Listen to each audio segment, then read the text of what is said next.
Los Reyes from the KOMBAT ARTS Training Academy. I'm here with Pierce Nickel, one of our boxing champion. Today we're going to go over the KOMBAT ARTS Tip of the week. We're going to look at 2 drills that we stole from Jeet Kune Do that can help with your boxing. Okay? So when Pierce throws a jab and I throw back the jab, Pierce hasn't really done anything useful just besides catching my jab and blocking. He hasn't really regained control of the fight. This is negating the law or the concept of time framing. What is time framing? If you look at the description below, you'll see a link to what time framing is all about. But in general, we all have the same amount of time. We don't own time. So when he throws a jab and I catch it, all right, I occupy my time, that particular time frame, just by catching the jab. And when I throw the jab back, he did the same thing too. He hasn't done really anything useful. During that time framing that I'm throwing the jab, all he's doing with that time frame is catching it. So how can Pierce regain control of the drill? Well, we'll show them focus pads here.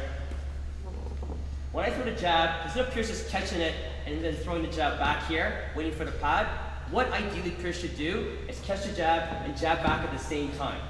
All right, we switch places here. Again, we don't want to get Pierce too much into the habit of just catching the jab, waiting for me to hold this focus pad here and returning. Ideally, I'm going to hold the pad over here. Instead, you should catch and jab back right away, hence taking control of the fight. So, in application, it would look something like this. Perfect. Again, we don't want him to get into the habit of catch jab, wait 1 microsecond or nanosecond and come back with his own jab. Ideally, when he catches that jab, he needs to snap it back right away. So that's drill number 1.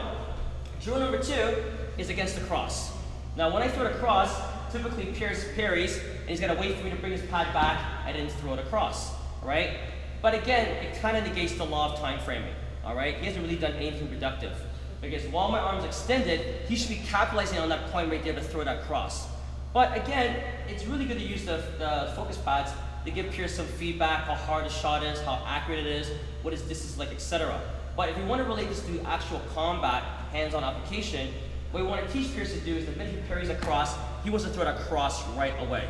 So how do we train that? Again, when I throw it, he can throw it over my shoulder, or if I have the luxury of wearing one of those chest pads, he can throw it right on my chest instead.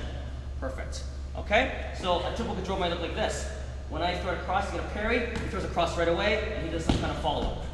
Alright? So those are the 2 things. To capitalize on your boxing skills to make it better, drill number 1 is when you catch the jab, try to jab back at the same time. When I throw it across, teach yourself to throw it across right away. Don't wait for me to bring this pad back up like this. So we don't want to do this. It takes too long. Parry, zip, and then counter right away. That's it. That's the KOMBAT ARTS Tip of the week.